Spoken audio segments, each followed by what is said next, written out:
Melania Trump readies for her move to the White House. 2 weeks after hosting an elegant party for 46 governors, we're told that Melania is feeling confident about the role she'll play in the White House when she moves there this summer.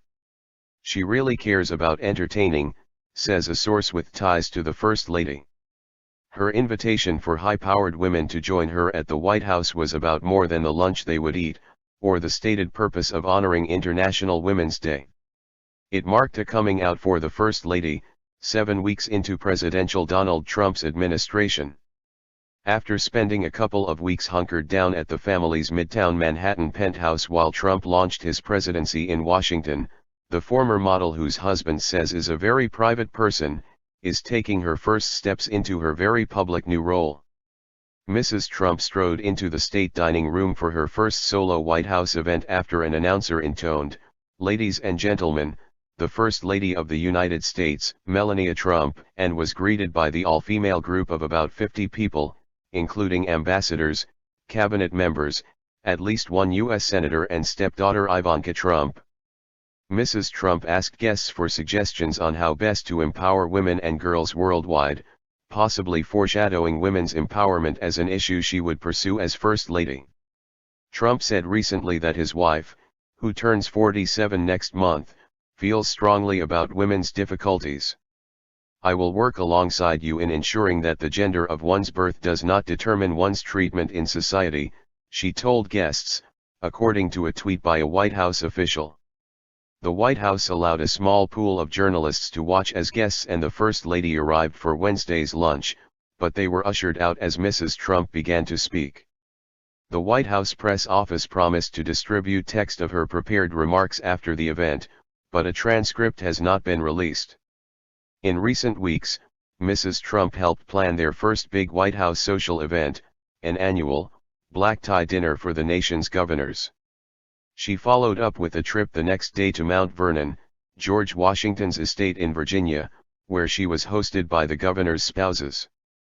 The First Lady has made other quiet appearances, watching her husband sign legislation and executive orders, and accompanying him to the Capitol for a speech to Congress. She took her counterparts from Japan and Israel on cultural outings and quickly learned the burden of new scrutiny and protocol when she was criticized for not being at the White House to greet the Japanese Prime Minister's wife. Instead, Mrs. Trump met the president and Shinzo Abe and his wife, Aki, at Joint Base Andrews in Maryland for an Air Force One flight to Florida. Trump treated Abe to a weekend at Trump's estate in Palm Beach, Florida. Melania Trump then took Aki Abe to tour a nearby Japanese garden. "We see her physical presence," said Jean Harris, professor of political science and women's studies at the University of Scranton in Pennsylvania. "All First Ladies go through an adjustment period as they figure out how to handle one of the most unforgiving roles in American political life. Unlike many of Mrs. Trump's predecessors, who were politically experienced through marriage to governors or members of Congress, she is married to a lifelong businessman who never held elective office until he became president." Complicating her White House launch is the couple's decision for the First Lady to continue living at Trump Tower until their 10-year-old son, Barron, finishes the school year. She's not expected to live full-time at the White House for at least several more months, leaving Trump largely on his own and without a traditional source of moral support. Mrs. Trump has also been slow to staff the East Wing of the White House, where the First Lady's office is based. She so far has named only a social secretary and a chief of staff. The president has said he doesn't want to fill hundreds of government vacancies because they are unnecessary, which could include the East Wing. And the slow pace of building her staff could be complicating operations. It's customary for the White House Visitor's Office to close temporarily during a change in administration since political appointees do the work.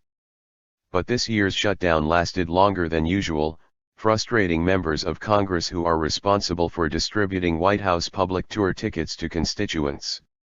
Tours resumed earlier this week after a more than 6-week pause.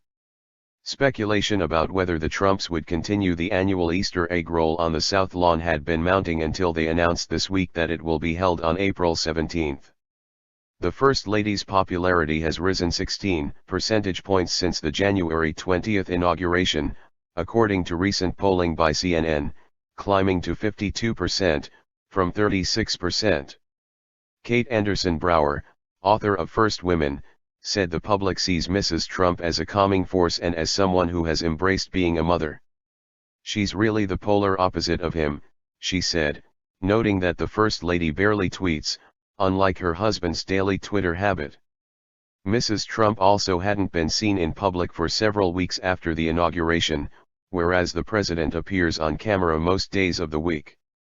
I think most people find it endearing that she doesn't crave the spotlight in a way that he clearly does, Brower said.